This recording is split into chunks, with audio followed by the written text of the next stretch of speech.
Assalamualaikum warahmatullahi wabarakatuh. Selamat pagi, teman-teman. Kita akan melanjutkan materi selanjutnya, yaitu tentang design thinking. Oke, design thinking itu apa? Dari pemikiran yang didesain atau dirancang agar menghasilkan sesuatu. Nah, sesuatu itu apa? Berikut presentasi dari saya.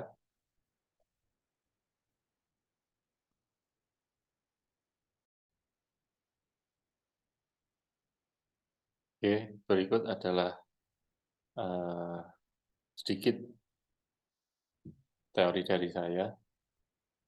Nah, design thinking itu dilakukan adalah untuk menghasilkan sebuah inovasi. Sehingga dalam berwirausaha, kenapa design thinking juga digunakan, selain kita juga menggunakan design thinking untuk membuat sebuah desain. Ya, karena untuk menghasilkan sebuah inovasi. Kenapa? Karena inovasi itulah yang dicari orang, yang diharapkan dari sebuah berdirinya sebuah wirausaha. Nah, design thinking itu berpusat pada manusia, karena manusia menjadi pelaku utama dalam segala kegiatan di dunia ini, maka manusia menjadi sebuah center of dari analisa yang akan dilakukan. Kemudian kolaboratif, kita berpikir harus kolaborasi dari tidak hanya satu bidang ilmu, tidak hanya satu orang, harus berkolaborasi sehingga menghasilkan design thinking yang baik. Kemudian optimis. Nah, dalam berpikir atau merencanakan pemikiran ini adalah harus optimis. Jangan sampai kita malah sudah tidak berpikir lagi bahwa ini itu akan menghasilkan, ini itu punya masih impact yang positif. Tapi ya itulah, optimis itu ya salah satu mindset dari seorang wirausahaan juga. Kemudian eksperimen, nah, perlu diuji coba, perlu diujikan. Gitu. Hanya kita bisa nanti ada tahapan prototype dan test. Nah ini, tahapan design thinking, yang pertama adalah empathize, yang kedua adalah define, idea, prototype, dan test. Kita akan bahas satu persatu. Empathize. Empathize itu dilakukan fokus ke manusia. Kemudian ada hal yang perlu kita lakukan adalah observe, kemudian engage, kemudian ada immerse. Nah, apa itu observe? Amati. Amati yang dilakukan orang dan cara mereka berinteraksi dengan lingkungannya membantu kalian untuk memahami kebutuhan mereka.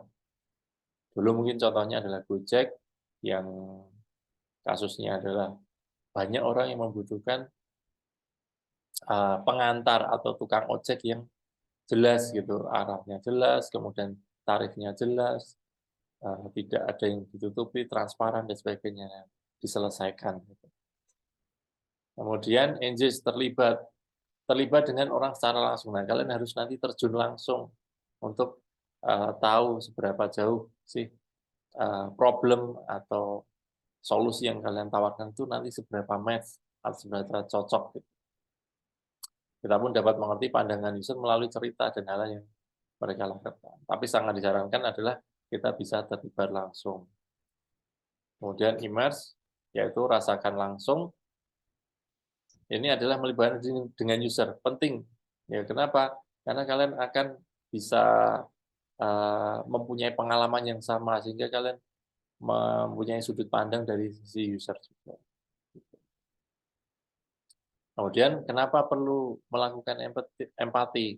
Ya, sebagai seorang desainer atau kita mau menjadi wirausaha, masalah yang kalian coba diselesaikan seringkali bukanlah masalah kalian sendiri, melainkan masalah kelompok tertentu. Sehingga kita bisa membuat desain penting yang memahami diri mereka dan apa yang penting bagi mereka. Kadang juga kita hanya beropini, sehingga kita buktikan untuk masuk ke dalam kelompok mereka untuk memastikan bahwa permasalahan dan solusi yang kita tawarkan sesuai. Kemudian define, menentukan. Nah, menentukan permasalahan pada tetap fokus pada user yang spesifik. Nah, user spesifik itu yang demografinya seperti apa, umurnya, misal, oh ini untuk remaja, oh ini untuk anak-anak, oh ini untuk lansia dan sebagainya. Kemudian insight dan kebutuhan user. Nah, dari pandangan-pandangan dan kebutuhan user itu seperti apa, sehingga kita harus tentukan gitu loh. Kenapa? Karena pandangan itu juga cukup banyak, user itu juga banyak. Gitu. Setiap aplikasi juga atau wirausaha atau usaha yang akan kita bangun juga harus spesifik. Kenapa? Karena kita tidak bisa mengikuti kemauan semua orang. Itulah makanya kita harus menentukan posisi kita mau gimana. Kemudian ideation, menghasilkan ide. Nah, ini untuk mengeluarkan ide yang dapat menjadi solusi terhadap mana. Makanya bertahap, jika langkah 1 sampai 2 itu dilakukan, ya ide-ide itu kita keluarkan, kita coba tampilkan, kemudian didiskusikan. Nah, cara menghasilkan ide juga kalian kemarin sudah saya minta untuk melihat tayangan YouTube, sehingga beberapa poin penting yang perlu kita tampilkan adalah membuat prototipe. Kalian juga sebagai seorang software engineer, prototipe itu penting. Kenapa? Karena untuk memastikan ide itu benar-benar menyelesaikan nggak. Sudah ada mock up nih yang bisa kita cobakan untuk, oh ini sudah sesuai. Body storming. Kemudian ada membuat mind map, kemudian membuat sketsa. Nah, clue-clue yang kesulitan ini silahkan didiskusikan. Jika kurang jelas nanti bisa hubungi saya, misal contohnya. Kemudian prototype. Nah, prototyping ini seperti apa? Nah, ini mengaplikasikan ide-ide yang sudah dikumpulkan ke dalam bentuk fisik. Sehingga kalian bisa lebih mendiskusikan kepada user tadi yang kalian libatkan. Bisa tonjolkan ke mereka. Bisa berupa catatan post-it atau sticky note yang kalian bisa tempelkan di tembok. Kemudian role play, coba disimulasikan, itu kemudian objek yang hampir mirip dengan yang nyata, dan bahkan storyboard. Itu jadi tahapan-tahapan setiap. Oh, kalau usaha ini yang banyak sudah konvensional dilakukan dari tahapan step 1 sampai berakhir dalam satu cycle itu seperti apa.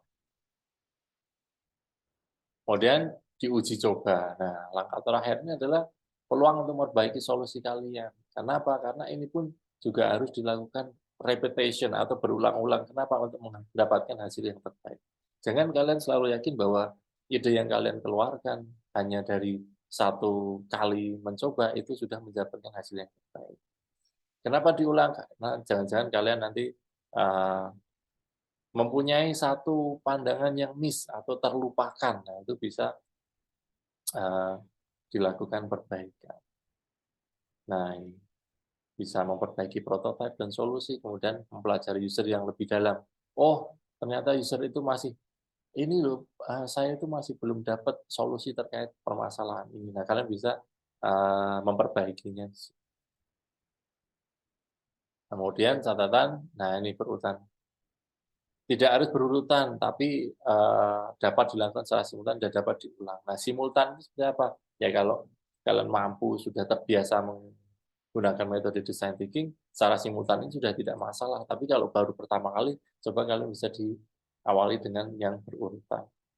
Nah, pengulangan adalah yang berdasar dalam design thinking. Ya, kenapa kok diulang? Ya karena tadi kita membutuhkan solusi yang benar-benar durable. Durable itu yang tahan banting gitu, di segala kondisi. Oh, benar, ini memang solusi yang kita tawarkan sudah bisa menyelesaikan masalah. Nah, ini beberapa referensi, nanti kalian bisa dapatkan ini di, kalian bisa googling saja dengan. Oke, itu materi dari saya terkait dengan design thinking. Diskusi lebih lanjut, mari kita lanjutkan di forum diskusi WhatsApp group. Jadi itu saja dari saya. Terima kasih. Saya akhiri. Wassalamualaikum warahmatullahi wabarakatuh.